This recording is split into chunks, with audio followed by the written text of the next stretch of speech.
Good evening, മക്കളെ. ഇന്നലെ നമ്മള് ക്രബ്സ് സൈക്കിളും ലെഗ് റിയാക്ഷനും ഗ്ലൈക്കോളിസിസും ഒക്കെ പറഞ്ഞല്ലേ. ഇത് നമുക്ക് ഇലക്ട്രോൺ ട്രാൻസ്പോർട്ട് സിസ്റ്റവും പിന്നെ ഓക്സിഡേറ്റീവ് ഫോസ്ഫോറൈലേഷൻ ലാസ്റ്റുള്ള 2 സ്റ്റെപ്പ് കൂടെ പറയണം. ഓക്കെ, അപ്പൊ ഞാൻ കഴിഞ്ഞ ക്ലാസ്സിൽ പറഞ്ഞായിരുന്നു ക്രബ്സ് സൈക്കിൾ കഴിഞ്ഞോട് ഉടനെ 6 കാർബൺ ഡൈ ഓക്സൈഡും പുറത്തുപോയി, 6 CO2 പുറത്തു പോയാൽ നമ്മുടെ പ്രോസസ് അവിടെ കഴിഞ്ഞു. അപ്പൊ ഇനി എന്താണ് ഈ ETS ആൻഡ് ഓക്സിഡേറ്റീവ് ഫോസ്ഫോറിലേഷൻ? ഞാൻ പറഞ്ഞിട്ടുണ്ട് 2 തരത്തില് ഫോസ്ഫോറൈലേഷൻ ഉണ്ട് അല്ലെ. ഓക്സിഡേറ്റീവും ഉണ്ട്, അതേപോലെ സബ്സ്ട്രേറ്റ് ലെവലും ഉണ്ട്. നേരിട്ട് കിട്ടുന്നതും ഇൻഡയറക്റ്റ് ആയി കിട്ടുന്നതും. നേരിട്ട് ATP കിട്ടുന്നതും ഉണ്ട്, അല്ലാതെ NADH2 നും FADH2 നും ATP കിട്ടാറുണ്ട്. NADH2 3 ATP തരും, FADH2 2 ATP തരും. റൈറ്റ്? ഇതെങ്ങനെയാ കിട്ടുന്നതെന്ന് എക്സ്പ്ലെയിൻ ചെയ്യുന്ന പാത്വേ ആണ് electron transport system and oxidative phosphorylation. Okay, ഇത് രണ്ടും നടക്കുന്നത് മൈറ്റോകോൺഡ്രിയൽ മെംബ്രെയിനിൽ വെച്ചിട്ടാണ്. സോ എന്താ സംഭവം നോക്കാം. ഓക്കെ, സോ മൈറ്റോകോൺഡ്രിയന് നിങ്ങൾക്ക് അറിയാലോ, this is mitochondria, this is outer membrane, this is inner membrane space, this is inner membrane. Okay,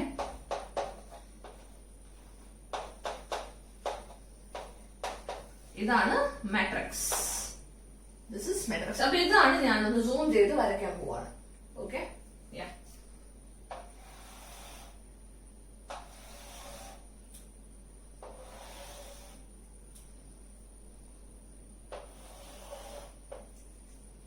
this is matrix. ഇതാണ് inner membrane. This is inner membrane space and this is outer membrane. Okay, നമ്മുടെ inner membrane കുറെ കോംപ്ലക്സുകൾ ഉണ്ട്. Total 5 complexes ഉണ്ട് in inner membrane. This is ഈ mechanism എന്താ പറയാ, ഫോട്ടോസിന്തസിസിൽ നമ്മൾ chemiosmotic hypothesis പഠിച്ചില്ലേ, സെയിം മെക്കാനിസം ആണ്, ഒരു വ്യത്യാസമില്ല. ഓക്കെ, അവിടെ ക്ലോറോപ്ലാസ്റ്റ് ആയിരുന്നു, ഇവിടെ മൈറ്റോകോൺഡ്രിയ എന്നുള്ള വ്യത്യാസം മാത്രമേ ഉള്ളൂ. സോ നമ്മുടെ ഇന്നർ മെംബ്രെയിനിൽ കുറെ പ്രോട്ടീൻ കോംപ്ലക്സുകളുണ്ട്. 5 കോംപ്ലക്സുകളാണ് ഉള്ളത്. ഓക്കെ,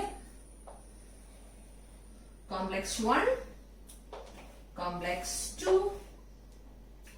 കോംപ്ലക്സ് 3, കോംപ്ലക്സ് 4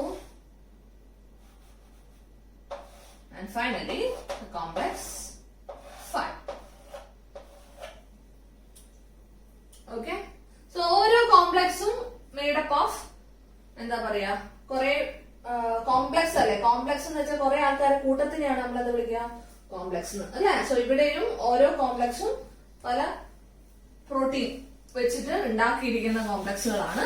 ഓക്കെ, ഇനി ഓരോന്നിനും പേരുണ്ട് കേട്ടോ. This is 1, 2, 3, 4 and 5. രണ്ടും കൂടിയാണ് 5. ഓക്കെ, സോ 5നെ നമുക്ക് F0, F1 എന്ന് വിളിക്കാം. കോംപ്ലക്സ് 5 അഥവാ F0, F1. ഓക്കെ, സോ 1നെ വിളിക്കുന്ന പേരാണ് NADH dehydrogenase complex. Complex 1 is NADH dehydrogenase complex. 2 is succinate dehydrogenase complex. 3 is cytochrome BC1 complex. 4 is cytochrome C oxidase complex അല്ലെങ്കിൽ cytochrome A1A3 complex. 5th one is ATP synthase complex. Okay. So എന്താണ് നമ്മുടെ aim?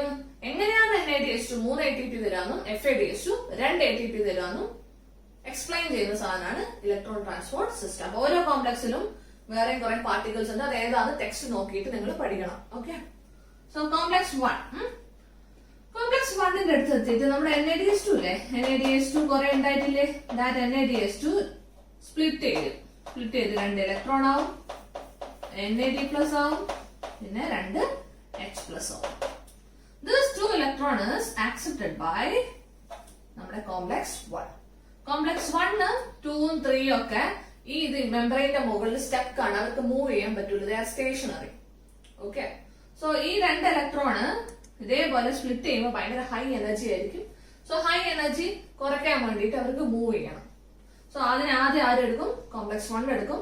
1 അത് 3ക്ക് കൊണ്ട് കൊടുക്കും through ubiquinone. ആരാ?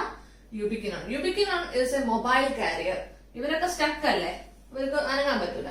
അതുകൊണ്ട് ഒരു മൊബൈലായ ഇവിടുന്ന് ഇങ്ങോട്ടേക്ക് കൊണ്ട് കൊടുക്കണമെങ്കിൽ ഒരു അനങ്ങാൻ പറ്റുന്ന ഒരാൾ വേണം. That is ubiquinone. Ubiquinone 2 electron ആർക്ക് കൊടുക്കും? സോറി, കോംപ്ലക്സ് 1 2 ഇലക്ട്രോണിന് യൂബിക്വിനോൺ കൊടുക്കും. And it is ubiquinone. 2 electron കിട്ടുമ്പോൾ ഇറ്റ് ബിക്കംസ് യൂബിക്വിനോൾ. റെഡ്യൂസ്ഡ് ആവും, ഇപ്പോ യൂബിക്വിനോൾ ആവും. ഓക്കെ, കോംപ്ലക്സ് 3 കൊടുക്കും. 3 അഗൈൻ സൈറ്റോക്രോം സി എന്ന് പറയുന്ന നെക്സ്റ്റ് മൊബൈൽ കാരിയർ വഴി 2 ഇലക്ട്രോൺ ആർക്ക് കൊടുക്കും? കോംപ്ലക്സ് 5 കൊടുക്കും. ഓക്കെ, അപ്പൊ ഇങ്ങനെ 2 ഇലക്ട്രോൺ മൂവ് ചെയ്തുകൊണ്ടേ ഇരിക്കുകയാണ്. അണ്ടർസ്റ്റുഡ്? ഓക്കെ, അവസാനം ഈ 2 ഇലക്ട്രോൺ ആർക്ക് കിട്ടും അറിയാവോ? നമ്മുടെ കോംപ്ലക്സ് 5 ദിസ് 2 ഇലക്ട്രോൺ ആർക്ക് കൊടുക്കുന്ന വെച്ചാൽ ഓക്സിജനും കൊടുത്തിട്ട് it forms metabolic water. ഓക്സിജനും അതിന്റെ കൂടെ 2 H+ കൂടെ ചേർന്നിട്ട് മെട്രിക്സിലുള്ള 2 H+ കൂടെ ചേർന്നിട്ട് എന്തുണ്ടാവും മക്കളെ? വെള്ളം ഉണ്ടാവും. ഓക്കെ, സോ എന്താ സംഭവിക്കുന്നത്? അപ്പൊ ഇങ്ങനെ 2 ഇലക്ട്രോൺ ഇങ്ങനെ മൂവ് ചെയ്ത് അവസാനം 2 ഇലക്ട്രോൺ ആരെ ആക്സെപ്റ്റ് ചെയ്യുന്നത്? ഓക്സിജൻ അല്ലെ? എന്നിട്ട് എന്തുണ്ടാവും? വെള്ളം ഉണ്ടാവും. റൈറ്റ്? അപ്പൊ ഇതിലുള്ള മൊബൈൽ കാരിയർ ആരൊക്കെയാ? യൂബിക്വിനോണും cytochrome C. Ubiquinone and cytochrome C. Okay, അപ്പൊ 2 H+ ഇവിടെ ഇങ്ങനെ ഉണ്ടായതുണ്ടോ നിങ്ങള്? അപ്പം ഇവിടെ 2 H+ന്റെ കോൺസെൻട്രേഷൻ കൂടുതലാണ്. ദാറ്റ് മീൻസ് മെട്രിക്സിൽ 2 H+ന്റെ കോൺസെൻട്രേഷൻ കൂടുതലാണ്. നമ്മുടെ ഇന്റർ മെംബ്രെയിൻ സ്പേസിൽ 2 H+ന്റെ കോൺസെൻട്രേഷൻ അഥവാ പ്രോട്ടോൺസിന്റെ കോൺസെൻട്രേഷൻ കുറവാണ്. നമ്മുടെ 2 ഇലക്ട്രോൺ ഇങ്ങനെ മൂവ് ചെയ്യുന്ന സമയത്ത് അവര് എനർജി റിലീസ് ചെയ്യുന്നുണ്ട്. ഓക്കെ, എനർജി റിലീസ് ചെയ്യാൻ വേണ്ടിയിട്ടാണ് അവർ മൂവ് ചെയ്യുന്നത്. സോ എനർജി റിലീസ് ചെയ്യുമ്പോൾ ഈ എനർജി ഉപയോഗിച്ച് നമ്മുടെ മെട്രിക്സിലുള്ള 2 H+ കോംപ്ലക്സ് 1 എങ്ങോട്ടേക്ക് പോകും? ഇന്റർ മെംബ്രെയിൻ സ്പേസിലോട്ടേക്ക് പോകും. ഓക്കെ, സോ 1 2 ഇലക്ട്രോൺ പോകുമ്പോൾ എനർജി റിലീസ് ചെയ്യുന്നുണ്ട് അവര്. By using that energy 2 electron 2 H+ അഥവാ 2 പ്രോട്ടോൺസ് ഇങ്ങോട്ടേക്ക് പോകും. കോംപ്ലക്സ് 3 അടുത്തൊന്നും 2 പ്രോട്ടോൺ ഇങ്ങോട്ട് പോകും. കോംപ്ലക്സ് 4 അടുത്തൊന്നും 2 പ്രോട്ടോൺ ഇങ്ങോട്ടേക്ക് പോകും. കാരണം ഇതിലൂടെയൊക്കെയാണ് മൂവ് ചെയ്യുന്നത്. ഓക്കെ, അപ്പൊ 3 സ്ഥലത്ത് നിന്ന് 2 H+ ഇപ്പുറത്തും. നോക്കിയേ, എവിടെയാണ് 2 H+ന്റെ കോൺസെൻട്രേഷൻ കൂടുതൽ? ഇവിടെ ഇന്റർ മെംബ്രെയിൻ സ്പേസിൽ പ്രോട്ടോൺസിന്റെ കോൺസെൻട്രേഷൻ കൂടുതലാണ്, ഇവിടെ കുറവാണ്. ഹൈ കോൺസെൻട്രേഷനിൽ ലോ കോൺസെൻട്രേഷനിലേക്ക് തിരിച്ചു വരാനുള്ള ഒരു ടെൻഡൻസി നമ്മുടെ പ്രോട്ടോൺസിന് ഉണ്ടാവും. ഈ പ്രോട്ടോൺസ് തിരിച്ചു വരിക 1 2 3 4 അല്ല, പകരം 5 5 ഈ 2 H+ ഇങ്ങോട്ടേക്ക് തിരിച്ചു വരും. അങ്ങനെ വരുന്ന സമയത്ത് നമ്മുടെ F0 F1 പാർട്ടിക്കിൾ ആക്ടിവേറ്റ് ആവും.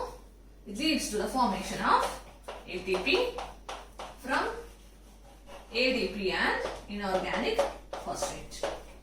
ADP inorganic phosphate കൂടെ ചേർന്നിട്ട് F0 F1 particle ATP synthase enzyme ആണ്. ഓക്കെ, ആ എൻസൈം ആക്ടിവേറ്റ് ആകുമ്പോൾ ഇവര് തമ്മിൽ ചേർന്നിട്ട് എന്തുണ്ടാവും? ATP ഉണ്ടാവും. അപ്പൊ 2 പ്രോട്ടോൺ വരുമ്പോൾ ഒരു ATP ഉണ്ടാവും. എത്ര പ്രോട്ടോൺ വരണം? ടോട്ടൽ 6 പ്രോട്ടോൺ വരണം. അപ്പൊ എത്ര ATP ഉണ്ടാവും? 3 ATP ഉണ്ടാവും. 2 എണ്ണത്തിൽ നിന്ന് 1 ആണെങ്കിൽ 6 എണ്ണത്തിൽ നിന്ന് എത്ര ATP? 3 ATP. ദാറ്റ് മീൻസ് ഒരു NADH2 സ്പ്ലിറ്റ് ചെയ്യുമ്പോൾ നമുക്ക് 3 ATP കിട്ടും. മനസ്സിലായോ? സിമിലർലി FADH2 സ്പ്ലിറ്റ് ചെയ്യും നിയർ, പക്ഷെ കോംപ്ലക്സ് 2 അടുത്തുനിന്നാണ് സ്പ്ലിറ്റ് ചെയ്യുക. ഇതേപോലെ സംഭവിക്കും. ഓക്കെ, FADH2 സ്പ്ലിറ്റ് ചെയ്തിട്ട് എന്തൊക്കെ ഉണ്ടാവും? FAD ഉണ്ടാവും, 2 ഇലക്ട്രോൺ ഉണ്ടാവും, 2 H+ ഉണ്ടാവും. 2 ഇലക്ട്രോൺ കോംപ്ലക്സ് 2 പോകും. ഓക്കെ, സോ 2 ഇലക്ട്രോൺ യൂബിക്വിനോൺ കൊടുക്കും, 3 കൊടുക്കും, സൈറ്റോക്രോം സി വഴി 4 കൊടുക്കും, മെറ്റബോളിക് വാട്ടർ ഉണ്ടാവും. ഓക്കെ, സോ ഇങ്ങനെ പോകുന്ന സമയത്ത് they also release energy. By using that energy 2 സ്ഥലത്താണ് എനർജി റിലീസ് ചെയ്യുക. In complex 3 and complex 4. Complex 3 and complex 4. 2 അടുത്ത് എനർജി റിലീസ് ചെയ്താലും അതിലൂടെ 2 H+ ഇങ്ങോട്ടേക്ക് പോകാൻ പറ്റൂല. കാരണം ഇത് ഇങ്ങ് പുറത്താണുള്ളത്, മെംബ്രെയിന്റെ പുറത്താണുള്ള ഈ രണ്ടാമത്തെ കോംപ്ലക്സ്. ഇതിലൂടെ പോകാൻ പറ്റുമോ? അങ്ങോട്ടേക്ക് ഇല്ല. അപ്പൊ ഇവിടെയും റിലീസ് ചെയ്യുന്ന സമയത്ത് ആ എനർജി ഉപയോഗിച്ച് നമ്മുടെ മെട്രിക്സിലുള്ള 2 H+ അപ്പുറത്തും. That means 2 pair of H+ intermembrane സ്പേസിലെത്തും. ഓക്കെ, അപ്പൊ ഇവിടെ ഹൈ കോൺസെൻട്രേഷൻ ആവും, ഇവിടെ ലോ കോൺസെൻട്രേഷൻ. ഹൈ കോൺസെൻട്രേഷന് ലോ കോൺസെൻട്രേഷൻ തിരിച്ചു വരിക ഇതിലൂടെയാ through complex 5, that is ATP synthase complex. അപ്പം ഒരു 2 H+ വരുമ്പോ ഒരു ATP, 2 പെയർ വരുമ്പോ 2 ATP. അങ്ങനെ ഫൈനലി NADH2 3 ATP തരും, FADH2 2 ATP തരും. അണ്ടർസ്റ്റുഡ്? ഇതിനെയാണ്, അല്ലെങ്കിൽ ഈ ഇലക്ട്രോണിന്റെ ഈ ഒരു ട്രാൻസ്പോർട്ട് ചെയ്യുന്നത്, ഇതിനെയാണ് ഇലക്ട്രോൺ ട്രാൻസ്പോർട്ട് സിസ്റ്റം എന്ന് വിളിക്കുന്നത്. ഓക്കെ, അപ്പൊ എന്തൊക്കെയാണ് നമ്മൾ പറഞ്ഞത്? ഇന്നർ മെംബ്രെയിനിൽ കുറെ കോംപ്ലക്സുകൾ ഉണ്ട്, ടോട്ടൽ 5 കോംപ്ലക്സ് ഉണ്ട്. 1, 2, 3, 4 and 5. ഓക്കെ, അതിൽ 2 മാത്രമാണ് മെംബ്രെയിന്റെ മുകളിൽ കാണുന്നത്, ബാക്കി എല്ലാവരും അതിന്റെ ഉള്ളിലുള്ളത്. ഓക്കെ, സോ NADH2 കോംപ്ലക്സ് 1 അടുത്തുനിന്ന് സ്പ്ലിറ്റ് ചെയ്യും, FADH2 2 അടുത്തുനിന്ന് സ്പ്ലിറ്റ് ചെയ്യും. സ്പ്ലിറ്റ് ചെയ്യുന്ന സമയത്ത് 2 ഇലക്ട്രോൺ വരും, ഭയങ്കര ഹൈ എനർജി ഇലക്ട്രോൺസ് ആയിരിക്കും ഇവര്. ഹൈ എനർജി ആയതുകൊണ്ട് സ്റ്റെബിലിറ്റി കുറവായിരിക്കും.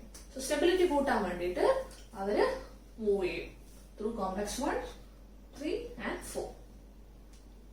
ഓക്കെ, അങ്ങനെ മൂവ് ചെയ്യുന്ന സമയത്ത് അവർ എനർജി റിലീസ് ചെയ്യും. ബൈ യൂസിങ് ദാറ്റ് എനർജി നമ്മുടെ മെട്രിക്സിലുള്ള 2 H+ എങ്ങോട്ടേക്ക് വരും? ഇന്റർ മെംബ്രെയിൻ സ്പേസിലോട്ടേക്ക് വരും. 1ലൂടെയും പോവും, 3ലൂടെയും പോവും, 4ലൂടെയും പോവും. ഓക്കെ, അങ്ങനെ ഇവിടെ കോൺസെൻട്രേഷൻ ഓഫ് H+ കൂടും, ഇവിടെ കോൺസെൻട്രേഷൻ ഓഫ് H+ കുറവായിരിക്കും. എപ്പോഴും ടെൻഡൻസി ഇവർക്ക് മൂവ് ചെയ്യാൻ high concentration to low concentration move ചെയ്യാനാണ് ടെൻഡൻസി ഉണ്ടാവുക. ഹൈ ടു ലോ മൂവ് ചെയ്യും ത്രൂ കോംപ്ലക്സ് 5. അത് മൂവ് ചെയ്യുന്ന സമയത്ത് നമ്മുടെ ATP സിന്തേസ് അഥവാ കോംപ്ലക്സ് 5 എന്ന enzyme activate out, leads to synthesis of ATP, and finally 1 NADH2 gives 3 ATP and 1 FADH2 gives 2 ATP. Okay, so 1, 2, 3, 4 ഈ 4 കോംപ്ലക്സുകള് നടക്കുന്ന ആ ഒരു എന്താ പറയാ, ഇതിനെയാണ് electron transport system. Electron transport ചെയ്യുന്ന 4 കോംപ്ലക്സിലൂടെ, അഞ്ചാമത്തെ കോംപ്ലക്സിലൂടെ ഇലക്ട്രോൺ പോകുന്നില്ല. ഓക്കെ, അവസാനം ഇലക്ട്രോൺ ആക്സെപ്റ്റ് ചെയ്യുന്ന ആരാ? ഓക്സിജൻ. എന്നിട്ട് എന്തുണ്ടാവും? വെള്ളം ഉണ്ടാവും. സോ നമ്മള് റെസ്പിറേഷനിൽ ബൈ പ്രൊഡക്റ്റ് ആയിട്ട് 2 പേരാ നമുക്ക് ഉള്ളത്. ആരൊക്കെയാ? ഒന്ന് കാർബൺ ഡൈ ഓക്സൈഡും ഒന്ന് വാട്ടറും. കാർബൺ ഡൈ ഓക്സൈഡ് നേരത്തെ ക്രബ് സൈക്കിളിൽ തന്നെ ഉണ്ടായി കഴിഞ്ഞു അല്ലെ? 6 ക്രബ് സൈക്കിളിൽ കഴിഞ്ഞു, 2 ലിങ്ക് റിയാക്ഷനും 4 നമ്മുടെ സൈക്കിളിൽ നിന്നും കഴിഞ്ഞു. ഇനി അടുത്ത വാട്ടർ. വാട്ടർ എങ്ങനെ ഉണ്ടായെന്ന് മനസ്സിലായോ? ഓക്സിജൻ എന്നാണ് വാട്ടർ ഉണ്ടായത്. അണ്ടർസ്റ്റുഡ്? ഓക്കെ, ഇനി അപ്പം ഈ 4 1, 2, 3, 4 ഇത് നടക്കുന്ന പരിപാടിയാണ് ഇലക്ട്രോൺ ട്രാൻസ്പോർട്ട് സിസ്റ്റം. കോംപ്ലക്സ് 5 മാത്രം നടക്കുന്ന ഇതാണ് ADPയും ഇനോർഗാനിക് ഫോസ്ഫേറ്റും കൂടെ ചേർന്ന് ATP ആണ്. അതിനെയാണ് നമ്മൾ ഓക്സിഡേറ്റീവ് ഫോസ്ഫോറൈലേഷൻ എന്ന് വിളിക്കുക. എന്താ വിളിക്കുക?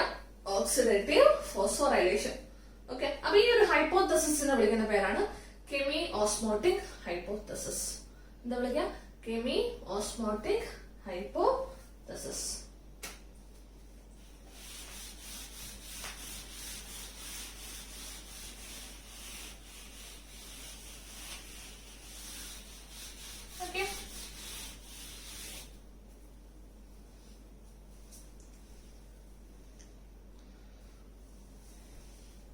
അടുത്തത് നമ്മൾ പഠിക്കാൻ പോകുന്ന ടോപ്പിക് ആണ് RQ അഥവാ respiratory quotient. Okay, so respiratory quotient ഇത് സിമ്പിൾ ആയ ഏരിയ ആണ്. It is the ratio of volume of carbon dioxide evolved to the volume of oxygen consumed. നിങ്ങൾക്കറിയാം, റെസ്പിറേഷനിൽ ഓക്സിജൻ കൺസ്യൂം ചെയ്യും, കാർബൺ ഡൈ ഓക്സൈഡ് റിലീസ് ചെയ്യും അല്ലെ? ആ എത്ര കാർബൺ ഡൈ ഓക്സൈഡ് റിലീസ് ചെയ്യുന്നോ ഡിവൈഡഡ് ബൈ എത്ര ഓക്സിജൻ കൺസ്യൂം ചെയ്യുന്നു. ഈ കോൺസെൻട്രേഷന്റെ ഈ റേഷ്യോ വിളിക്കുന്ന പേരാണെന്ത്? Respiratory quotient. ഓക്കെ, അപ്പൊ നമ്മള് പിന്നെ കുറെ ആൾക്ക് ഞാൻ പറഞ്ഞിട്ടുണ്ട്, റെസ്പിറേറ്ററി സബ്സ്ട്രേറ്റ് ആയിട്ട് നമ്മള് എപ്പോഴും ഗ്ലൂക്കോസ് തന്നെ ആണെന്നില്ല. ഫാറ്റ് ആവാം, പ്രോട്ടീൻസ് ആവാം, ആസിഡ്സ് ആവാം, ഇവരൊക്കെ റെസ്പിറേറ്ററി സബ്സ്ട്രേറ്റ് ആയിട്ട് യൂസ് ചെയ്യാറുണ്ട്. ഓക്കെ, അപ്പം ഓരോന്നിനും ഓരോ റിയാക്ഷൻ ആണ്. ഇപ്പം എയറോബിക് റെസ്പിറേഷൻ ആണ്, ഞങ്ങൾക്ക് അറിയാം റിയാക്ഷൻ എങ്ങനെയാ? C6H12O6 plus 6O2 gives 6CO2 plus 6H2. അങ്ങനെയല്ലേ? അപ്പൊ ഇവിടെ പിന്നെ എന്താ ആർക്കിയുടെ വാല്യൂ എയറോബിക് റെസ്പിറേഷൻ ആണെങ്കിൽ 6/6 അല്ലെ? 6/6 is equal to 1. Okay. So ആർക്ക് എന്തിനു വേണ്ടിയിട്ടാന്ന് വെച്ചാൽ ഏത് റെസ്പിറേറ്ററി സബ്സ്ട്രേറ്റ് ആണ് യൂസ് ചെയ്തതെന്ന് അറിയാൻ വേണ്ടിയിട്ടുള്ള ഒരു എന്താ പറയാ ടെക്നിക്കാണ് ആർക്യു വാല്യൂ കണ്ടെത്തുന്നത്. ഓക്കെ. അപ്പൊ എയറോബിക് റെസ്പിറേഷനില് നമ്മുടെ കാർബോഹൈഡ്രേറ്റിനെ ആണ് സബ്സ്ട്രേറ്റ് ആയി യൂസ് ചെയ്തതെങ്കിൽ ആർക്യു വാല്യൂ മസ്റ്റ് ബി 1. ഇനിയിപ്പോ അനേറോബിക് റെസ്പിറേഷൻ ആണെങ്കിൽ എന്താ അവസ്ഥ? അനേറോബിക് ആണെങ്കിൽ അപ്പം എയറോബിക് ആണെങ്കിൽ എത്രയാ? ആർക്യുന്റെ വാല്യൂ 1. ഓക്കെ. അനേറോബിക്കിന്റെ അവസ്ഥ എന്താ മക്കളെ? അനേറോബിക് ആണെങ്കിൽ ഓക്സിജൻ ഉണ്ടോ? ഇല്ല. അപ്പം ഡിനോമിനേറ്റർ 0 ആയിരിക്കും. അപ്പം എന്താ വാല്യൂ? ഇൻഫിനിറ്റി അല്ലെ? സംതിങ് എന്തിനെ ഡിവൈഡഡ് ബൈ 0 ആണെങ്കിൽ ഇൻഫിനിറ്റി. ഓക്കെ. ഇനി പ്രോട്ടീൻസ് ആണ് നിങ്ങൾ റെസ്പിറേറ്ററി സബ്സ്ട്രേറ്റ് ആയി യൂസ് ചെയ്തതെങ്കിൽ the value must be 0.9. P അല്ലേ? പി തിരിച്ച 9 അല്ലേ? 0.9. ഫാറ്റ്സ് ആണ് ഉപയോഗിച്ചെങ്കിൽ ഫാറ്റ്സ് എഫ് അല്ലേ? തിരിക്കുക 0.7. പ്രോട്ടീൻസും ഫാറ്റ്സും ആണെങ്കിൽ ലെസ് ദാൻ 1 ആയിരിക്കും ആർക്യുടെ വാല്യൂ. ഇനി ഓർഗാനിക് ആസിഡ്സ് ആണ് യൂസ് ചെയ്തതെങ്കിൽ value must be greater than 1. Okay. അപ്പൊ എന്താന്ന് വെച്ചാൽ നിങ്ങൾക്ക് റിയാക്ഷൻ വന്നിട്ടുണ്ടെങ്കിൽ CO ബാലൻസ് ചെയ്തിട്ട് ഇവിടെ എത്ര CO2 ഉണ്ട് ഡിവൈഡ് ആവുക ഇവിടെ എത്ര O2 ഉണ്ട് ചെയ്താൽ മതി, നിങ്ങൾക്ക് വാല്യൂ കിട്ടും. അപ്പൊ ഇതാണ് ആർക്യു. ഓക്കെ. യെസ്. ഓക്കെ. നമുക്കിനി കുറച്ച് ക്വസ്റ്റ്യൻസ് ചെയ്ത് നോക്കാം. Okay. The first question is Gustav Embden, Otto Meyerhof and J. Parnas are associated with the discovery of. നമ്മൾ പറഞ്ഞില്ല EMP pathway. EMP pathway എന്തിനായിരുന്നു വിളിച്ചത്? Yeah, it is glycolysis. So answer is D. Calculate how many ATP molecules are directly synthesized in glycolysis. So glycolysis directly എത്ര ഉണ്ടാക്കുന്നതെന്നാ ചോദിച്ചത്. എന്ന് വെച്ചാൽ directly എന്ന് വെച്ചാൽ എങ്ങനെയാ? ഓക്സിഡേറ്റീവ് ഫോസ്ഫോറൈലേഷൻ വഴി എത്ര ഉണ്ടെന്ന്. ഓക്കെ. ഓക്സിഡേറ്റീവ് അല്ല, സോറി, സബ്സ്ട്രേറ്റ് ലെവൽ ഫോസ്ഫോറൈലേഷനിലൂടെ എത്ര ഉണ്ടെന്ന്. സബ്സ്ട്രേറ്റ് ലെവൽ ഫോസ്ഫോറൈലേഷൻ എന്ന് വെച്ചാൽ നിങ്ങൾക്ക് ഓർമ്മ ഉണ്ടാവും 10ാമത്തെ സ്റ്റെപ്പിലും 7ാമത്തെ സ്റ്റെപ്പിലും ആയിരുന്നു സബ്സ്ട്രേറ്റ് ലെവൽ ഉണ്ടായത്. അങ്ങനെ എത്ര ATP ഉണ്ടായി? 2 ATP. ഓക്കെ. പക്ഷെ ആ മൊത്തം സ്റ്റെപ്പ് 2 തവണ നടത്തുന്ന പറഞ്ഞുകൊണ്ട് total 4 ATP. Right. So direct ആയിട്ട് 4 ATP ഉണ്ടാകുന്നത്. 6ാമത്തെ സ്റ്റെപ്പിൽ NADH2 ഉണ്ടാകുന്നത്. NADH2 വഴിയാണ് ATP ഉണ്ടാകുന്നത്. അത് നമുക്ക് കൂട്ടണ്ട, കാരണം നമ്മളോട് ചോദിച്ച ഡയറക്റ്റ് ആയിട്ട് എത്ര ഉണ്ടാകുന്നു. So answer is 4 ATPs. Where do the following two reaction occurs during aerobic cellular respiration? First question. First one, pyruvate decarboxylation. Pyruvate decarboxylation. Pyruvic acid ആവുന്നു, അത് decarboxylation നടന്നിട്ട് അസറ്റൈൽ കോൻസൈം ആവുന്നു. അത് എവിടെ വെച്ചാൽ നടന്നേ? മൈറ്റോകോൺട്രിയ അല്ലേ? ഇനി ഓക്സിഡേറ്റീവ് ഡീകാർബോക്സിലേഷൻ സെയിം സാധനം, അത് തന്നെ ചോദിച്ചിരിക്കുന്നത്. അതും ഇവിടെ തന്നെ ലിങ്ക് റിയാക്ഷൻ വിളിക്കുന്ന പേരാണ് ഓക്സിഡേറ്റീവ് ഡീകാർബോക്സിലേഷൻ. എവിടെയാണ് നടന്നത് മക്കളെ? Mitochondria. Anaerobic oxidation of PGAL. PGAL ഉണ്ടായത് ഗ്ലൈക്കോളിസിസില അല്ലെ? നമ്മുടെ ഫ്രക്ടോസ് 1,6-ബൈഫോസ്ഫേറ്റ് സ്പ്ലിറ്റ് ചെയ്തിട്ട് DHAPയും അതേപോലെ PGL ഉണ്ടായി. ഓക്കെ. PGL ഓക്കെ, അത് PGL. പിന്നെ അനേറോബിക് ഓക്സിഡേഷൻ എന്ന് പറയാൻ കാരണം നമ്മൾ ഗ്ലൈക്കോളിസിസിൽ എവിടെയും ഓക്സിജനെ യൂസ് ചെയ്യുന്നില്ല. ദാറ്റ് ഈസ് എൻ അനേറോബിക് ആയിട്ടൊരു സ്റ്റെപ്പാണ് എന്ത്? ഗ്ലൈക്കോളിസിസ് അല്ലെ? ഓക്സിജൻ എവിടെയെങ്കിലും ഉപയോഗിക്കുന്നുണ്ടോ? ഇല്ല. അപ്പൊ PGLന്റെ സ്പ്ലിറ്റിംഗ് നടന്ന എവിടെയാ? സൈറ്റോപ്ലാസത്തിൽ അല്ലെ? ഗ്ലൈക്കോളിസിസ് നടക്കുന്ന സൈറ്റോപ്ലാസത്തിൽ തന്നെയാണ്. So answer is B, B and A. B, B and A. C is the answer. Okay. Pyruvate dehydrogenase enzyme require dash for activity in cellular respiration. ഞാൻ പറഞ്ഞിട്ടുണ്ടായിരുന്നു പൈറുവേറ്റ് ഡീഹൈഡ്രോജനേസ് എൻസൈം നമ്മൾ എവിടെ ഉപയോഗിച്ചേ? Link റിയാക്ഷനിൽ use ചെയ്യുന്ന എൻസൈമാണ് pyruvate dehydrogenation. അത് link reaction പറയുമ്പോൾ ഞാൻ പറഞ്ഞിട്ടുണ്ട്, അവിടെ നമുക്കൊരു മിനറലിന്റെ ആവശ്യമുണ്ട്, ഒരു അയണിന്റെ ആവശ്യമുണ്ട്. That is Mg2+. കേട്ടോ?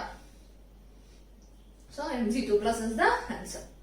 Number of carbon atom present in following intermediates of Krebs cycle shall be. ഒന്നാമത് സിട്രിക് ആസിഡ്. സിട്രിക് ആസിഡിൽ 6 കാർബൺ ഉള്ളത്. ക്രബ് സൈക്കിൾ എടുത്ത് നോക്കിയാൽ നിങ്ങൾക്ക് മനസ്സിലാവും. ഓക്സാലോഅസറ്റിക് ആസിഡ് 4 കാർബൺ, ആൽഫ കീറ്റോന് 5 കാർബൺ. സോ 4, 4, 5. ആൻസർ ഏതാ? A. Rearrange the following ETC redox complex on the basis of increasing electronegative value. Okay, so അത് നിങ്ങൾ അങ്ങനെ തന്നെ എടുത്ത് പഠിച്ചാൽ മതി. സോ അതൊന്നും ചോദിക്കാറൊന്നുമില്ല, ഒരു റബ്ബിഷ് ക്വസ്റ്റ്യൻ, അത് ആവശ്യമില്ല നിങ്ങൾക്ക് ആക്ച്വലി. 1, 2, 3, 4, 5 ആ ഒരു ഇലക്ട്രോനെഗറ്റീവ് വാല്യൂ ആണ്. അപ്പൊ ഓരോന്നിന്റെയും പഠിക്കാന്ന് വെച്ചാൽ നമുക്ക് പോസിബിൾ ഒന്നല്ല. So B is the answer. For each ATP produced, dash passes through from the intermembrane space to the matrix down the electrochemical protonadium. നമ്മളിപ്പോ പറഞ്ഞ നമ്മുടെ ETS എന്തായിരുന്നു? മറ്റേ ഇന്റർമെംബ്രെയിൻ സ്പേസിൽ ഇങ്ങോട്ടേക്ക് വന്ന എത്ര H പ്ലസ് ആ? 2 H പ്ലസ് അല്ലെ, 2 പ്രോട്ടോൺസ് ആ. So answer C. Beta oxidation of fatty acids results in the formation of. Okay. So ഞാൻ പറഞ്ഞിട്ടുണ്ട് നമുക്ക് റെസ്പിറേറ്ററി സബ്സ്ട്രേറ്റ് ആയിട്ട് എപ്പോഴും ഗ്ലൂക്കോസ് തന്നെ ആവണമെന്നില്ല. ഫാറ്റി ആസിഡ്സ് ആവാം, പ്രോട്ടീൻസ് ആവാം. ഓക്കെ, സോ പിന്നെ റെസ്പിറേഷൻ എന്ന് വെച്ചാൽ ഒരു കാറ്റബോളിക് പ്രോസസ് ആണോ അനബോളിക് പ്രോസസ് ആണോ? റെസ്പിറേഷൻ പ്രൈമറിലി കാറ്റബോളിക് എന്നാ പറയാം. എന്നുവെച്ചാൽ മെയിൻ ആയിട്ട് മൊത്തം നടക്കുന്ന സ്പ്ലിറ്റിംഗ് ടൈപ്പ് ഓഫ് പ്രോസസ്സാണ്. പക്ഷെ ചില സ്ഥലത്ത് അനബോളിസും നടക്കുന്നുണ്ട്. ഫോർ എക്സാമ്പിൾ, ക്രബ് സൈക്കിളിൽ നിങ്ങൾക്ക് അറിയാം അസറ്റൈൽ കോഎൻസൈമയും ഓക്സാലോഅസറ്റിക്കോടും ചേർന്നിട്ടാണ് അല്ലെ, ചേർന്നിട്ടാണ് ആരുണ്ടായത്? നമ്മുടെ മറ്റേ സിട്രിക് ആസിഡ് ഉണ്ടായത്. So that is N anabolic process. Okay, അപ്പൊ ചില സ്ഥലത്ത് അവിടെ എവിടെ അനബോളിസം നടക്കുന്നുണ്ട്, പക്ഷെ primary which is catabolism. Okay, അപ്പൊ അനബോളിസവും കാറ്റബോളിസവും നടക്കുന്നതുകൊണ്ട് നമ്മള് ഇതിനെന്താ വിളിക്കുക? ആംഫിബോളിക് പാത്വേ എന്നാണ് വിളിക്കുക. So respiration is A amphibolic pathway. Okay, so ഈ ആംഫിബോളിക് പാത്വേയുടെ ഒരു ചാർട്ട് നിങ്ങൾക്ക് ടെക്സ്റ്റിൽ കൊടുത്തിട്ടുണ്ട്, അതെടുത്ത് നോക്കുക. അതില് ഗ്ലൂക്കോസ് ആണ് സബ്സ്ട്രേറ്റ് ആയിട്ട് യൂസ് ചെയ്യുന്നതെങ്കിൽ നമ്മൾ ഇത്രയും നേരം പഠിച്ച സാധനമൊക്കെ അവർ എഴുതിയിട്ടുണ്ട്.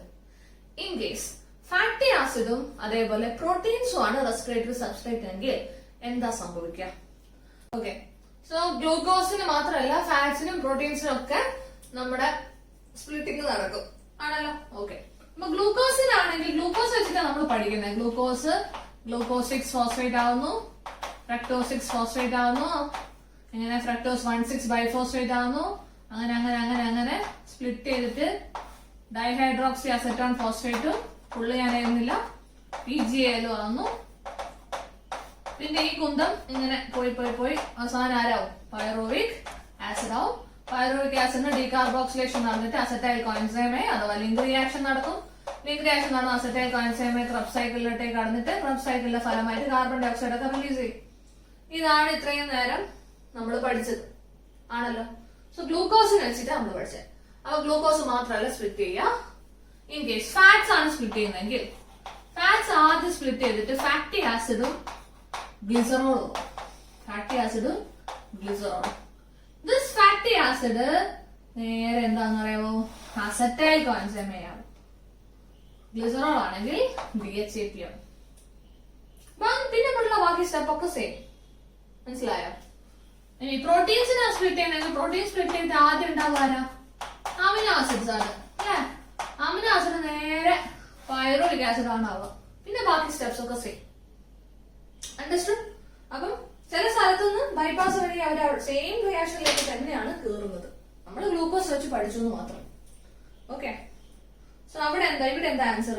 ഫാറ്റി ആസിഡിന്റെ ഓക്സിഡേഷൻ ആണ് നടന്നതെങ്കിൽ എന്താ ഉണ്ടാവുക ചോദിച്ചിരിക്കുന്നത്. ഫാറ്റി ആസിഡ് ആണ് ആരാ? Acetyl coenzyme A. So answer is A. Some intermediate of respiratory pathway is better called. Respiratory pathway എന്താ നമ്മൾ വിളിച്ചത്? Amphibolic pathway. Okay? Amphibolic pathway. RQ of the following reaction is. RQ of the following reaction. Okay. So നിങ്ങൾക്കറിയാം RQ എന്ന് വെച്ചാൽ volume of, ratio of the volume of CO2 evolved and oxygen consumed. അല്ലെ? അപ്പൊ CO2 102 ആണ്, oxygen 145 ആണ്. 102 divided by 145 ചെയ്താൽ നമുക്കൊരു 0.7 കിട്ടും. So answer is C. So ഇത് ടെക്സ്റ്റിലുള്ള സെയിം റിയാക്ഷൻ ആണ്. ടെക്സ്റ്റ് കൊടുത്ത ഒരേ റിയാക്ഷൻ തന്നെയാണ് ഇവിടെ ഇട്ട് തന്നിരിക്കുന്നത്. Substance oxidized during cellular respiration are called. എന്താ വിളിക്കുക? Respiratory substrates. അല്ലേ? എന്താ വിളിക്കുക? Respiratory substrates. So 11ാമത്തെ ആൻസർ സി. ഓക്കെ, ഇനി 12. Biological oxidation in respiration is by. നിങ്ങൾക്കറിയാം ബയോളജിക്കൽ ഓക്സിഡേഷൻ. ഓക്കെ, സോ നമ്മുടെ ബോഡിയിൽ അല്ലെങ്കിൽ പ്ലാന്റ്സിന്റെ ബോഡിയിൽ ഓക്സിഡേഷൻ നടക്കാന്ന് വെച്ചാൽ എന്താണ് അതിന്റെ മീനിങ് എന്നാ ചോദിച്ചിരിക്കുന്നത്. ഓക്കെ, സോ കെമിസ്ട്രിയിൽ നമ്മൾ പറയുകയാണെങ്കിൽ സ്പ്ലിറ്റിംഗ് ആണ്. ഓക്സിഡേഷൻ എന്ന് വെച്ചാൽ ഫൈനലി കത്തിക്കൽ എന്നൊക്കെയാണ് അർത്ഥം, അല്ലെ സ്പ്ലിറ്റിംഗ് എന്നാണ് മീനിങ്. ബയോളജിക്കൽ ഓക്സിഡേഷൻ എന്ന് വെച്ചാൽ ഈ ഫുഡ് മെറ്റീരിയൽസിന് ഓക്സിഡേഷൻ നടക്കാന്ന് വെച്ചാൽ അതിന്റെ അർത്ഥം actually removal of hydrogen or electrons from food materials. അതിനെയാണ് എന്ത് വിളിക്കുക? Biological oxidation. ഓക്കെ, നിങ്ങൾക്കറിയാം ഹൈഡ്രജൻ ആഡ് ചെയ്യുന്നതിന് റിഡക്ഷൻ എന്നും ഹൈഡ്രജൻ റിമൂവ് ചെയ്യുന്നത് ഓക്സിഡേഷനുമാണ്. ആണല്ലോ, സോ സെയിം സാധനം. So answer B. As per the equation output energy output of energy അതെന്താ മക്കളെ കാണിച്ചു തന്നിരിക്കുന്നത്? എയറോബിക് റെസ്പിറേഷന്റെ റിയാക്ഷൻ അത് നമ്മൾ ആദ്യം ചെയ്ത റിയാക്ഷൻ അതിൽ ഞാൻ പറഞ്ഞിട്ടുണ്ട് എത്ര എനർജി കിട്ടുന്നു. It is 2870 kilo joule. അപ്പൊ ഒരു തവണ നടക്കുകയാണ്, ഒരു തവണ ഗ്ലൂക്കോസ് സ്പ്ലിറ്റ് ചെയ്യുമ്പോൾ നമുക്ക് കിട്ടുന്ന energy in the form of joule കണക്ക് പറയുകയാണെങ്കിൽ 2870 കിലോ ജൂൾ ആണ് കിട്ടുക കേട്ടോ. എത്ര? 2870. Anaerobic respiration in lower organism, the fungi and bacteria is often called. Yeah, anaerobic respiration എന്താ വിളിക്കുക? Fermentation. Answer is B. RQ is represented by the expression CO2 by O2. C is the answer. Next question. An RQ greater than unity indicates that the substrate. Okay.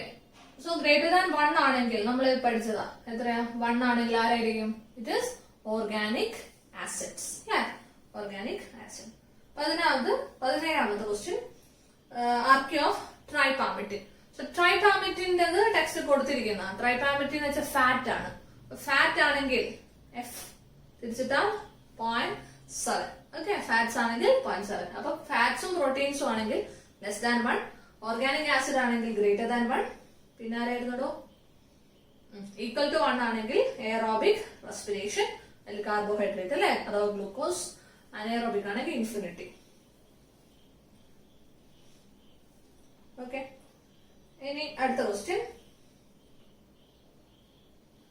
RQ is infinity during infinity എപ്പോഴാ? Anaerobic respiration. C is the answer. അടുത്തത്. Conversion of exos into pyruvic acid without consumption of oxygen and release of carbon dioxide. എന്താ വിളിക്കുക? Oxygen concept ചെയ്യുന്നില്ല, carbon dioxide release ചെയ്യുന്നില്ല. That is fermentation. Fermentation അല്ല. ഫെർമെന്റേഷനിൽ നമ്മൾ പഠിച്ചിട്ടുണ്ട് മറ്റേ സാധനം. അയാള് ഏതാടോ ആൽക്കഹോൾ ഫെർമെന്റേഷനിൽ CO2 റിലീസ് ചെയ്തായിരുന്നു നമ്മൾ ആദ്യം. അപ്പൊ അതല്ല എന്തായാലും. ഓക്കെ, പൈറോവിക് ആസിഡ് എക്സോസ് അഥവാ ഗ്ലൂക്കോസ് പൈറോവിക് ആസിഡ് ആവുക എന്ന് പറയുന്നത്. അപ്പൊ എന്താണ്? ഗ്ലൈക്കോളിസിൽ CO2 റിലീസ് ചെയ്യുന്നുണ്ടോ? ഇല്ല. CO2 ലിങ്ക് റിയാക്ഷനിലും അതേപോലെ റഫ് സൈക്കിളിലുമാണ് റിലീസ് ചെയ്യുന്നത്. So answer is C. Okay, അടുത്തത് 20th question. Steps common to both aerobic and anaerobic respiration takes place in.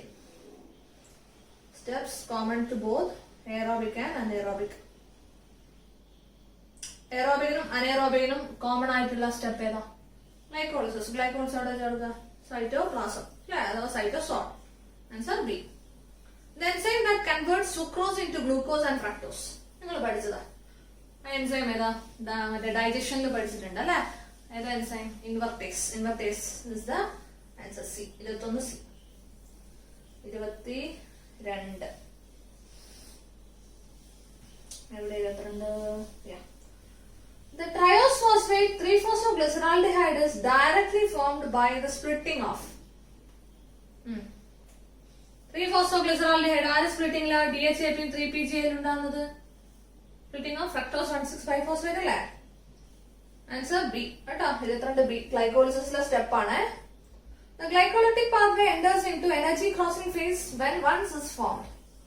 ഗ്ലൈക്കോളിസിസിൽ എപ്പോഴാണ് എനർജി ആദ്യമായിട്ട് ഉണ്ടാകുന്നത്? എനർജി ആദ്യമായിട്ട് ഉണ്ടാകുന്നത് 6ാമത്തെ സ്റ്റെപ്പിലാണ്. ആരുണ്ടായതിനു ശേഷം? PGL ഉണ്ടായതിനു ശേഷം. PGL പിന്നെ 3-phosphoglyceraldehyde 1,3-biphosphoglyceric acid ആകുമ്പോഴാണ് ആദ്യമായിട്ട് NADH2 അഥവാ NADH2 3 ATPക്ക് സമാണല്ലോ NADH2 ഉണ്ടാകുന്നത്. അപ്പൊ ആരുണ്ടായതിനു ശേഷം? PGL. 3-PGL is the answer. A is the answer. Generation of ATP from 1,3-biphosphoglycerate is catalyzed by the enzyme. Okay. So നമുക്ക് ആ 10 സ്റ്റെപ്പിൽ ഓരോന്നിന്റെ എൻസൈം പഠിക്കുക എന്ന് പറയുന്നത് പോസിബിൾ അല്ല. ഇവിടെ ആൻസർ ബി ആണ്. നിങ്ങൾ പഠിക്കേണ്ട ആവശ്യമില്ല ഓരോന്നിന്റെയും. കാരണം നമുക്ക് ഞാൻ പറഞ്ഞല്ലോ NCERT മാത്രം ചോദിക്കാം. NCERTയിൽ അതില്ല. Phosphoglycerate kinase is the answer. കേട്ടോ. B is the answer. Next question. ATP formation in glycolysis is by 25th question ആണ്. ATP formation glycolysis 3 സ്ഥലത്ത് നടക്കുന്നുണ്ട്. 6ലും 7ലും 10ലും. 6ലെ NADH വഴി, 7ലും 10ലും ഡയറക്റ്റ് ആയിട്ട്. Okay. So ATP formation direct ആയിട്ട് ഏതാണെന്ന് അത് ചോദിച്ചിരിക്കുന്നത്. മറ്റേത് NADH പിന്നീട് ആവുന്നല്ലോ. അപ്പൊ ഡയറക്റ്റ് ആയിട്ടുള്ള ഡയറക്റ്റ് ഫോസ്ഫോറൈലേഷൻ, സബ്സ്ട്രേറ്റ് ലെവൽ ഫോസ്ഫോറൈലേഷൻ അല്ലെങ്കിൽ ട്രാൻസ്ഫോസ്ഫോറൈലേഷൻ. ഓക്കെ. അപ്പൊ answer is all except A. Conversion of phosphoenol pyruvate to pyruvate results in phosphoenol pyruvate into pyruvate. എന്നുവെച്ചാൽ ലാസ്റ്റ് സ്റ്റെപ്പ് 10ാമത്തെ സ്റ്റെപ്പ് നിങ്ങൾക്ക് ഓർമ്മയുണ്ടോ?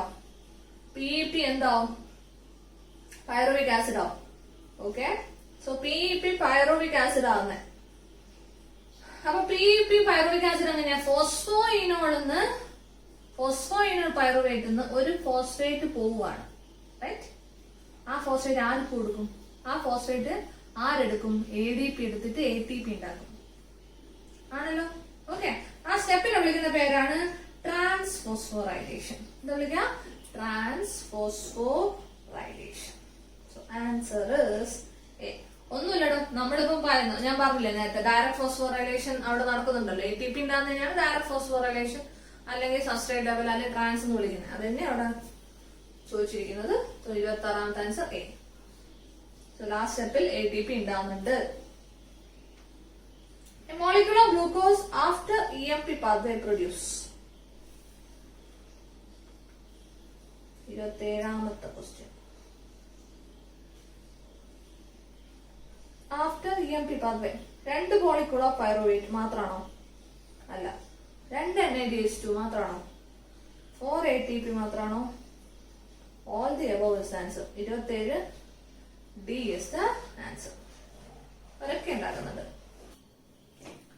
Next question is, when a pyruvic acid molecule under anaerobic condition is changed into CO2 and ethanol, what else is formed? So CO2 ethanol വന്നത് ഈസ്റ്റില് നമ്മുടെ ഈസ്റ്റില് fermentation നടക്കുമ്പോഴാണ് ഈ സംഭവം അല്ലെ. So ഞാൻ ആദ്യം തന്നെ ആ സ്റ്റെപ്പ് ഒക്കെ എഴുതി തന്നായിരുന്നു നിങ്ങൾക്ക്. റൈറ്റ്. അപ്പൊ 2 ATP ഉണ്ടാകുന്നുണ്ടോ? ആലോചിക്കണം. ഗ്ലൈക്കോളിസിസിലാണ് 8 ATP ഉണ്ടാകുന്നത്. 8 എണ്ണത്തിൽ 6 എണ്ണം പൈറുവിക് ആസിഡ് എഥനോൾ ആകുന്ന സമയത്ത് യൂസ് ചെയ്ത് പോകുന്നുണ്ട്. കാരണം 2 NADH2 യൂസ് ചെയ്യുന്നുണ്ട്. റൈറ്റ്. അപ്പൊ അവിടെ ATP ഉണ്ടാവുന്നില്ല. ആ ഒരു പൈറുവിക് ആസിഡ് എഥനോൾ ആകുന്ന സമയത്ത് ATP ഉണ്ടാകുന്നേ ഇല്ല. റൈറ്റ്. 1 ATP തന്നെ NADH ഉണ്ടാകുന്നുണ്ട് അല്ലെ. NADH ഉണ്ടാകുന്നുണ്ടോ? ഇല്ല. NADH2 യൂസ് ചെയ്യുക ചെയ്യുന്നത്. NAD ഉണ്ടാകുന്നുണ്ട്. ATP ഉണ്ടാകുന്നുണ്ടോ? ഇല്ല. സോ ആൻസർ ഡി ആണ്. NAD and no ATP. ആലോചിക്കണം. ATP ആ പ്രോസസ്സിൽ ഉണ്ടാകുന്നില്ല. ആദ്യത്തെ പ്രോസസ് അല്ല, ഗ്ലൈക്കോളിസിസിലാണ് ATP ഉണ്ടാകുന്നത്. 8 ATP. മനസ്സിലായോ? അപ്പൊ അനേറോബിക് റെസ്പിറേഷനിൽ നെറ്റ് ഗെയിൻ ഓഫ് ATP 2 ആണ്. എങ്ങനെ 2 എന്ന് അറിയാലോ? 8 - 6. അനേറോബിക്കിലോ നമ്മൾ പറഞ്ഞതാ 38. Inside the mitochondrion, a molecule of pyruvic acid undergoes. Inside the mitochondria. മൈറ്റോകോൺഡ്രിയയിൽ എത്തിക്കഴിഞ്ഞാൽ പൈറുവിക് ആസിഡിന്റെ 2 കാര്യങ്ങളാണ് നടക്കുന്നത്. ലിങ്ക് റിയാക്ഷനും ക്രബ്സ് സൈക്കിളും. അപ്പം ഇതിൽ എന്തൊക്കെയാണ് അവിടെ വെച്ച് നടക്കുന്നതെന്ന്. എത്ര തവണ ഡീകാർബോക്സിലേഷൻ നടക്കുന്നുണ്ട് നിങ്ങളൊന്ന് എണ്ണി നോക്കിക്കേ. 3 സ്ഥലത്താണ് കാർബൺ ഡൈ ഓക്സൈഡ് റിലീസ് ചെയ്യുന്നത്. ആൽഫ കീറ്റോന്റെ മുമ്പിലും പിറകിലും. പിന്നെ ലിങ്ക് റിയാക്ഷനില് അല്ലെ. അപ്പൊ എത്ര തവണ? 3 തവണ. എത്ര തവണ ഓക്സിഡേഷൻ നടക്കുന്നുണ്ട്? ഓക്സിഡേഷൻ എന്ന് വെച്ചാൽ NADH ഉണ്ടാകുന്നത് എവിടെയൊക്കെയാ മക്കളെ? ലിങ്ക് റിയാക്ഷനിൽ ഉണ്ടാകുന്നുണ്ടല്ലോ. ഓക്കെ. പിന്നെ ആൽഫ കീറ്റോന് മുമ്പിലും ബാക്കിലും 3 എണ്ണായി അല്ലെ. പിന്നെ FADH ഉണ്ടാകുന്നത് ഓക്സിഡേഷൻ ആണ് 4. പിന്നെ അവസാനം മാലിക് ആസിഡ് ഓക്സാലാസ്റ്റിക് ആസിഡ് ആകുന്ന സമയത്ത് 1 തവണ NADH ഉണ്ടാകുന്നുണ്ട്. അപ്പം ടോട്ടൽ 3 2 5 തവണ ഓക്സിഡേഷൻ നടക്കുന്നത്. 4 തവണ NADH ഉണ്ടാകുന്നതും 1 തവണ FADH ഉണ്ടാകുന്നതും. So answer 5 oxidation and 3 decarboxylation. The link reaction between glycolysis and Krebs cycle is a process of. Question full question. The link reaction between glycolysis and Krebs cycle is a process of oxidative decarboxylation. D is answer. The 2 NADH formed in glycolysis both. 2 NADH എന്തിനാ both ആണ്? 6 ATP അല്ലേ. 1 NADH 3 ATP. അപ്പൊ 2 എണ്ണാകുമ്പോ 6 ATP. Coenzyme A is a compound containing. Coenzyme A. നമ്മള് mineral ന്യൂട്രീഷനിൽ പഠിച്ചതാ.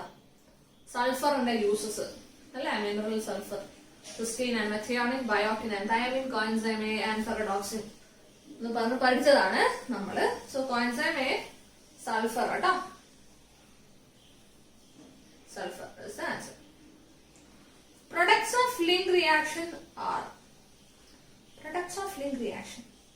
CO2 ഉണ്ടാവുന്നുണ്ട്, NADH2 ഉണ്ടാവുന്നുണ്ട്, NADH and acetyl coenzyme ഉണ്ടാവുന്നുണ്ട്, CO2, all the above is answer. All the above. 2 carbon product from pyruvic acid joins with the 4 carbon compound of TCA cycle called. That 4 carbon compound is oxaloacetic acid. C is the answer. എന്നിട്ട് ഉണ്ടാവുന്ന 6 carbon compound ഏതാ? Citric acid അല്ലേ. So answer ഇവിടെ C is the answer. Krebs cycle involves 4 dehydrogen. Krebs cycle എന്തൊക്കെയാണ് നടക്കുന്നേ? Krebs cycle എത്ര decarboxylation നടക്കുന്നുണ്ട്? 2 decarboxylation നടക്കുന്നുണ്ട് അല്ലേ. Okay, 2 decarboxylation. എത്ര ഓക്സിഡേഷൻ നടക്കുന്നുണ്ട് Krebs cycle? ഓക്സിഡേഷൻ വെച്ചാൽ NADH2 FADH2 ഉണ്ടാകുന്നത് 3 തവണ NADH2 1 തവണ FADH2. That means 4 ഓക്സിഡേഷനും 2 ഡീകാർബോക്സിലേഷനും. 4 oxidation and 2 decarboxylation ആണ് ഒരു ആൻസർ ഉണ്ടോ? ഇല്ല. സോ നിങ്ങൾക്ക് അറിയാം ഓക്സിഡേഷൻ എന്ന് വെച്ചാൽ എന്തായിരുന്നു? റിമൂവൽ ഓഫ് ഹൈഡ്രജൻ ആണല്ലോ. അത് തന്നെയല്ലേ ഡീഹൈഡ്രോജിനേഷൻ. ഡീഹൈഡ്രോജിനേഷൻ എന്ന് വെച്ചാൽ റിമൂവൽ ഓഫ് ഹൈഡ്രജൻ ആണ്. സോ ഓക്സിഡേഷനും ഡീഹൈഡ്രോജിനേഷനും ആക്ച്വലി സാധനം സെയിം ആണ്. So 4 dehydrogenation and 2 decarboxylation. So answer is A. Reduction of flavin adenine dinucleotide നമ്മൾ FAD takes place during TCA cycle. FAD ഞാൻ പറഞ്ഞിട്ടുണ്ട്. FAD എപ്പോഴാ ഉണ്ടാവുന്നത്? ഞാൻ പറഞ്ഞിട്ട് F ഉണ്ടാവുന്ന സ്ഥലത്ത് തന്നെയാണ് FAD ഉണ്ടാവുന്നത് അല്ലെ. F ഉണ്ടാകുന്നത് എപ്പോഴാ? Succinic acid, succinic acid fumaric acid ആകുമ്പോ അല്ലെ. അപ്പം ആർക്ക് ഓക്സിഡേഷൻ നടക്കുമ്പോ? സക്സിനേറ്റിന് ഓക്സിഡേഷൻ, അതായത് സക്സിനിക് ആസിഡിന് ഓക്സിഡേഷൻ നടക്കുമ്പോഴാണ് നമ്മുടെ ആ സാധനം ഉണ്ടാകുന്നത്, FAD ഉണ്ടാകുന്നത്. So answer succinate is oxidized. C is the answer. 37th question. Substrate level of ATP formation takes place when? Substrate level എന്നുവെച്ചാൽ ഡയറക്റ്റ് ആണ് ചോദിച്ചിരിക്കുന്നത്. ഡയറക്റ്റ് ആയിട്ട് ATP ഉണ്ടാകുന്നത്. അസറ്റൈൽ കോൺസൈമെ ഫോം ചെയ്യുമ്പോൾ ഡയറക്റ്റ് ആയി ATP ഉണ്ടാകുന്നില്ല, NADH വഴി ATP ഉണ്ടാകുന്നുണ്ട്. അത് തെറ്റാണ്. Succinyl coenzyme A is converted to succinic. Succinyl coenzyme A succinate ആകുമ്പോൾ ഡയറക്റ്റ് ആയിട്ട് ഉണ്ടാകുന്നുണ്ട് അല്ലെ. GTP in the form of GTP. So answer B.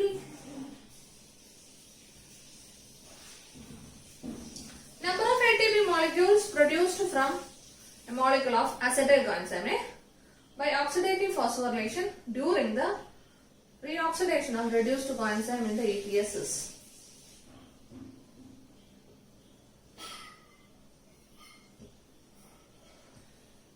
Acetyl coenzyme in direct by oxidative എന്ന് വെച്ചാൽ ഇൻഡയറക്റ്റ് ആയിട്ട് എത്ര ATP ഉണ്ടാകുന്നത്. ഓക്കെ, അസറ്റൈൽ കോഎൻസൈം ഉണ്ടായി കഴിഞ്ഞു. അപ്പൊ അസറ്റൈൽ കോഎൻസൈം പിന്നെ നമ്മുടെ ക്രബ് സൈക്കിളിലേക്ക് കടക്കും ആണല്ലോ. 4 തവണയാണ് ഇൻഡയറക്റ്റ് ആയിട്ട് ATP ഉണ്ടാകുന്നത്. 4 തവണ അല്ലെ. 3 തവണ NADH ഉണ്ടാകുന്നുണ്ട്, 1 തവണ നമ്മുടെ FADH ഉണ്ടാകുന്നുണ്ട്. അപ്പം 3 തവണ NADH ഉണ്ടാകുമ്പോൾ എത്ര ATP കിട്ടും? 9 ATP. 1 തവണ FADH ഉണ്ടാകുമ്പോൾ 2 ATP. അപ്പം 9 ഉം 2 11 ATP. കൃത്യമായിട്ട് ക്രബ് സൈക്കിളിനെ പറ്റി നമ്മുടെ മൈൻഡിൽ വേണം. എവിടെ എങ്ങനെ എന്താ പറയാ, പക്ക വെള്ളം പോലെ ഇരിക്കണം, എന്നാലേ ഇതിന് ആൻസർ ചെയ്യാൻ പറ്റുള്ളൂ. അപ്പൊ എനിക്ക് പറയാൻ പറ്റുന്നതിന് കാരണം എനിക്ക് അത്രയും അറിയാം സാധനം, അതുപോലെ നിങ്ങൾക്കും അറിയണം. എന്നാലേ റിപ്പീറ്റഡായി എഴുതി പഠിക്കുക ക്രബ് സൈക്കിള് കേട്ടോ, എന്നാലേ അത് കിട്ടുള്ളൂ. 11. Electron transport system is located on ETS. ETS എവിടെയുള്ളത്? ഇന്നർ മെംബ്രെയിൻ ഓഫ് മൈറ്റോകോൺട്രിയ അല്ലെ, അവിടെയല്ലേ 5 കോംപ്ലക്സ് ഉണ്ടത്.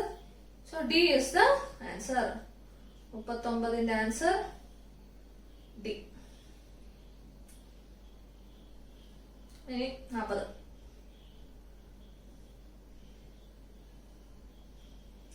Ubiquinol is reduced ubiquinol. Ubiquinol reduce ചെയ്യുമ്പോഴാണ് ubiquinol ആവുന്നത് കേട്ടോ. So answer reduced to ubiquinol. The cytochrome that act as a mobile carrier for transfer of electron from complex 3 and complex 4. Complex 3 ഉം 4 ഉം തമ്മിൽ ട്രാൻസ്ഫർ ചെയ്യിക്കാൻ വേണ്ടിയിട്ട് നമ്മുടെ മെംബ്രെയിന്റെ മുകളിൽ ഒരു മൊബൈൽ കാരിയർ ഉണ്ടായിരുന്നു, സൈറ്റോക്രോം സി. ടോട്ടൽ 2 മൊബൈൽ കാരിയറാ, യുബിക്വിനോണും സൈറ്റോക്രോം സിയും. ഇവിടെ ഏതാ? Cytochrome C is the answer. Complex 4 of ETS is composed of. Complex 4 അല്ലേ? കോംപ്ലക്സ് 4 ഏതായിരുന്നു? സൈറ്റോക്രോം AA1 അല്ലെങ്കിൽ സൈറ്റോക്രോം BC1 കോംപ്ലക്സ് അല്ലേ? So answer is C. C is the answer. Okay. A and A3 എന്നും പറയും, അതേപോലെ BC1 എന്നും പറയും. Okay, so answer is cytochrome C1, A and A3. അപ്പോൾ C. The participation of oxygen in aerobic respiration from the start of glucose oxidation അല്ല, from the start of Krebs cycle അല്ല, for oxidative അല്ല, as a terminal acceptor of hydrogen to form metabolic water. Last 2 ഇലക്ട്രോണിനെയും 2 H+ കൂടെ ചേർത്തിട്ട് വെള്ളം ഉണ്ടാക്കുന്ന പരിപാടി. അവസാനമായി ഇലക്ട്രോണിനെ അതേപോലെ H+ ഒക്കെ അക്സെപ്റ്റ് ചെയ്യുന്ന ആളാണ് ഓക്സിജൻ. അങ്ങനെയാണ് വെള്ളം ഉണ്ടാകുന്നത്. 43 D. Next question is, net gain of ATP by aerobic respiration in eukaryotes is 38 അല്ല, prokaryote അല്ല, anaerobic ആണെങ്കിൽ 2, aerobic ആണെങ്കിൽ 38. ഇനി സിട്രിക് ആസിഡ് സൈക്കിൾ എന്ന് വെച്ചാൽ ക്രബ് സൈക്കിൾ അല്ലേ. ക്രബ് സൈക്കിൾ എന്ന് വെച്ചാൽ ക്രബ് സൈക്കിളിൽ ഞാൻ പറഞ്ഞിട്ടുണ്ട് അനബോളിസും ഉണ്ട്, കാറ്റബോളിസും ഉണ്ട്. അപ്പൊ ആംഫിബോളിക് പാത്വേ എന്നാണ് നമ്മൾ വിളിക്കാറ് അല്ലെ. ആംഫിബോളിക് ഇവിടെ ആൻസർ ഉണ്ടോ? ഇല്ല. അപ്പം answer primarily catabolic but effective amphibolike process. Okay, ശരിയാണല്ലോ. അപ്പം ഇത്രയാണ് നമുക്ക് റെസ്പിറേഷനിൽ പഠിക്കാനുള്ളത്. സോ ആ ഒരു സമയം കൊണ്ട് എന്നെ കൊണ്ടാവുന്ന പോലെ ഞാൻ തിയറി പറഞ്ഞിട്ടുണ്ട്. നമ്മൾ ഓൾമോസ്റ്റ് എല്ലാ ഏരിയയും കവർ ചെയ്തിട്ടുണ്ട്. ഓക്കെ, അപ്പൊ ഇനി വൃത്തിയിൽ പഠിക്കുക. ഡൗട്ട് ഉണ്ടെങ്കിൽ ചോദിക്കുക. Okay, thank you.